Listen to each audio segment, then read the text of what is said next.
On voit que dans votre homélie, vous avez une pensée pour toute une série de personnes, justement, on parlait des homosexuels ou d'autres. Par contre, vous ne parlez pas du tout de victimes, des victimes de pédophilie. Or, ça aussi était important pendant votre fonction. Vous-même, vous avez été condamné parce que vous n'aviez pas assez pris vos responsabilités. Vous n'avez pas de mots pour ces personnes-là? On en a eu au moment où le problème était aigu et où il se posait. Mais je pense que depuis lors, on a trouvé dans l'Église catholique de Belgique une manière d'écouter les victimes, de leur rendre justice, qui a été honnête et qui a été appréciée et qui a été vécue d'ailleurs en collaboration avec la commission parlementaire créée à ce sujet.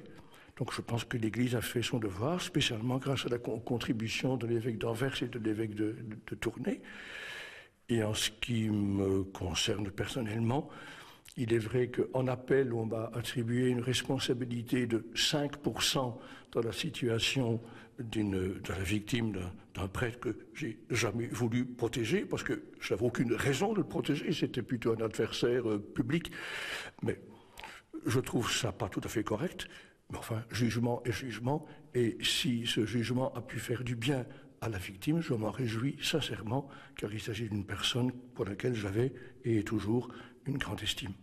Par contre, vous faites preuve aussi d'empathie par rapport aux prêtres et autres personnes de l'Église qui ont pu fauter.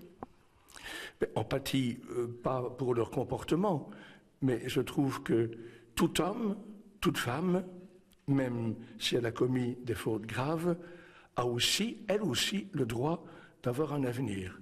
D'abord les victimes, il faut leur assurer tant que possible un avenir, mais même les auteurs de faits, eux aussi doivent être accompagnés, et donc j'ai toujours cherché à faire les deux en même temps, rencontrer la situation des victimes, mais aussi chercher à ce que ceux qui avaient commis des délits puissent se convertir et avoir une nouvelle vie.